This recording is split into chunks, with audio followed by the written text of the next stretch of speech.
by two excellent guests. Deborah Robinson is a former Philadelphia Assistant District Attorney, and on the other side is Stone Grissom, a criminal defense attorney. Thanks for being with us today. Thank you. Well, let me go to you, Stone Grissom. How do you feel about that? How do you feel about circumstantial evidence in death penalty cases? Well, I mean, there are two issues here. And Deborah's right in one sense that circumstantial evidence is used every day. I use it myself on the defense side. And in most jurisdictions, you have jury instructions in which they say circumstantial evidence is the exact same. You're supposed to give the same weight to circumstantial evidence as you do to direct evidence. That's one issue.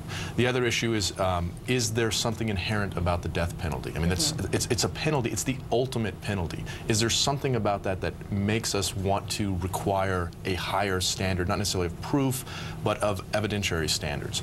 I personally would think that I'm against the death penalty in one sense, but if we are going to have a death penalty, because it is something that you can't take back once you kill somebody, you can't bring them back to life. Right. I think that we should have standards that are higher, especially since we've already discovered that there are 120, 130 people that were exonerated from death row. Well, that's the thing that is so, it makes you just cringe when you think that we could possibly have executed innocent people. Right. I mean, that's almost unthinkable. But when you do look at the fact that there are so many cases that are based upon eyewitness testimony, things like that, where it's not forensics. Right. They don't have that weight. And even though, as Deborah mentioned, the Scott Peterson case had a lot of circumstantial evidence leading straight to him, there are other cases where it's a little bit sketchier. And in the Tookie Williams case, there's not much forensics. Well, what do you think about that? Well, there's almost no forensic evidence that points to Tookie Williams' case, and in fact,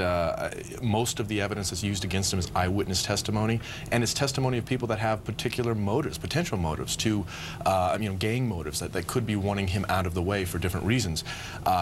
So I think that when you look at the numbers, and we have 102 executions so far in this country, and we've had about 130 people exonerated by the Innocence Project or other means.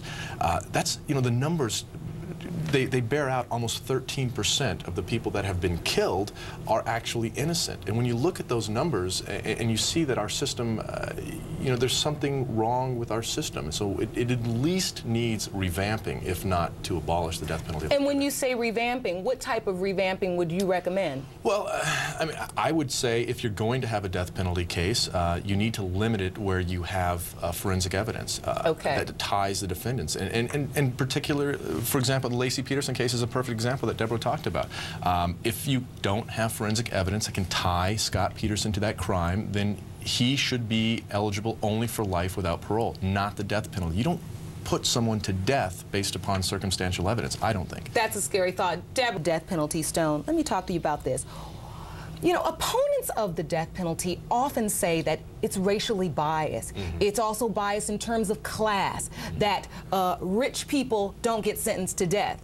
Now, we can see, though, in this Westerfield case that he's a 50-year-old self-employed engineer, and from all accounts, he's doing pretty well for himself. How do you feel about that argument? Well, I mean, obviously this case that we're looking at doesn't bear out what the statistics state. However, every study that's ever been done on the death penalty shows that when you have interracial murders going on and that the defendant is either black or the victim is either white, I mean, 3 times more often do you have the death penalty imposed in those particular cases. That's the application of the death penalty. When you have a situation like that, when you have statistics that bear out that the race has a lot to do, the race of the victim or the race of the defendant has a lot to do, 3 times the amount to do with the application of the death penalty, you got something wrong with the death penalty and how it's being applied. Whether it exists or not is a different question, but the application of the death penalty is what we should be looking at first and foremost. Right, the review of the... Well, why don't we want to deal with the socioeconomic issues that go towards a disproportionate amount of these people being sentenced to death? Now, people don't want to talk about that, do they, Stone? No, I mean, I think you're getting into an area where you're broadening the issue itself.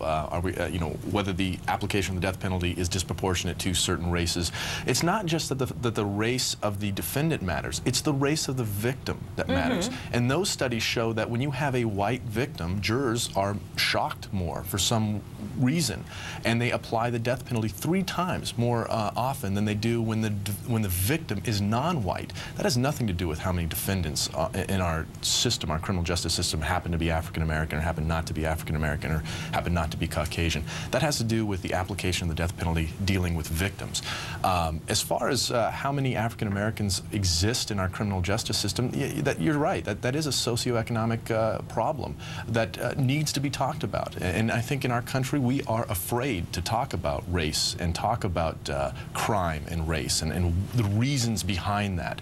And it's a healthy debate. It's something that we should be talking about more, and it should be, we should be talking about right now with the death penalty. Exactly. And another piece, and her actions are starting to be questioned. Now, as a defense attorney, is the bottom line that you got to do what you got to do on the prosecution side or the defense? Well, I think you're seeing probably the only defense that the defense could come up with. I mean, you have a lot of strong forensic evidence that ties him to this crime.